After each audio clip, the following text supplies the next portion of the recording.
Xi Jinping menjadi pemimpin tertinggi Tiongkok belum ada 10 tahun, namun gerakannya, manuvernya, strateginya membuat Tiongkok bukan hanya ekonominya tumbuh, tapi Tiongkok menjadi kekuatan dunia yang menakutkan. Bahkan membuat Amerika berpikir ulang untuk dogfight dengan Tiongkok.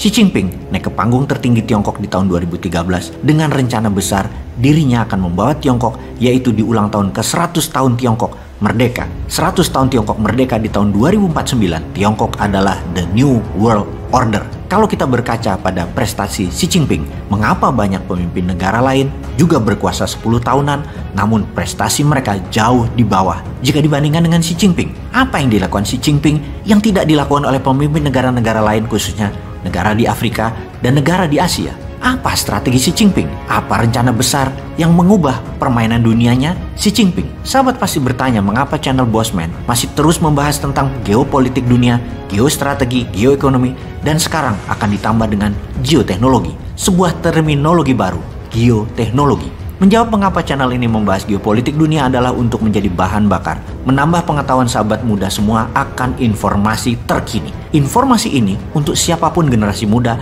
yang akan mengendalikan negara ini, mau dibawa kemana oleh kalian, silahkan saja. Namun pastikan Indonesia menyusul Tiongkok di tahun 2045 sebagai negara nomor 1 di dunia dan menjadi pengendali kesejahteraan umat manusia.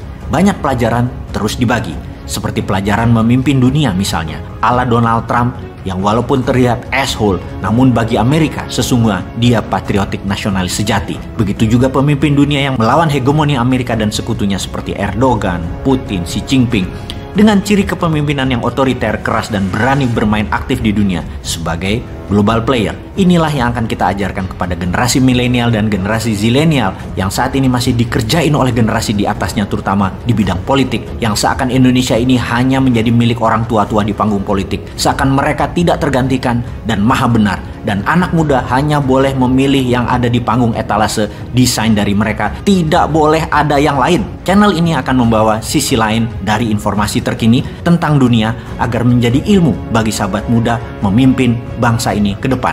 Kita mulai dengan sejarah Xi Jinping, diawali dengan memahami dua orang besar pemimpin Tiongkok sebelum Xi Jinping dan bagaimana Xi Jinping rise to power yang menjadikan dirinya pemimpin tertinggi Tiongkok seumur hidup. Pondasi negara Tiongkok dibangun dengan tangan besi oleh Mao Zedong yang dilanjutkan oleh the greatest reformer, Deng Xiaoping. Tanpa Deng Xiaoping, Tiongkok masih menjadi negara mediocre dengan GDP mungkin sekitar 4 ribuan dolar per kapita saat ini. Deng meletakkan dasar ekonomi Tiongkok di tahun 1978 dan puncaknya di 1989 dengan double standard currency yang sangat fenomenal. Karena pondasi Deng Xiaoping tersebut saat ini di Tiongkok ada 1.500 bilioner atau dalam rupiah kekayaan mereka di atas 15 triliun dan ada 960 ribu orang milioner atau dalam kekayaan rupiah nilai mereka di atas 15 miliar.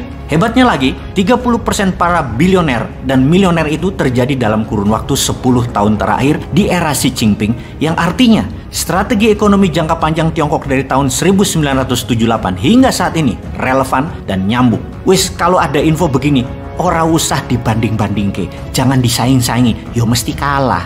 Wis, kita harus tetap fokus pada pelajarannya dan hikmahnya dari apa Bapak Reformasi Pembangunan Ekonomi Tiongkok Deng Xiaoping lakukan.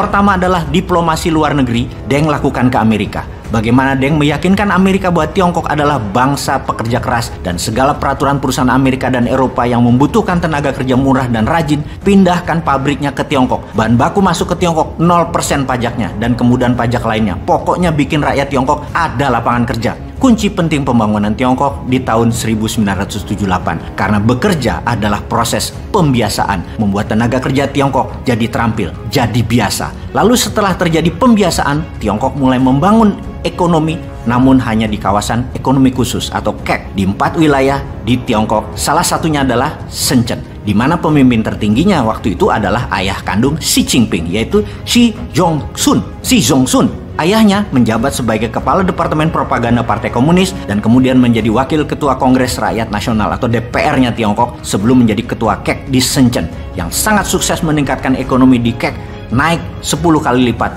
dalam 10 tahun. Di kawasan ekonomi khusus inilah double standard currency Tiongkok dimainkan dan berhasil melipat gandakan produksi. Tenaga kerja Tiongkok yang sudah terampil dengan bekerja di perusahaan asing mulai diizinkan meniru. Tiongkok di kawasan ekonomi khusus banyak meniru produk asing Walau untuk dijual domestik, namun ada juga yang dijual ke luar negeri yang membuat Tiongkok di awal tahun 80-an hingga tahun 90-an disebut imitating country, negara peniru, negara pembajak. Di tahun 2000-an awal, Tiongkok mengubah dirinya dari imitating country menjadi innovating country. Masa setelah Deng Xiaoping sebelum Xi Jinping adalah masa pembangunan kekuatan domestik dan mulai menjadikan Tiongkok sebagai manufacturing country of the world, negara penghasil bahan produksi untuk dunia.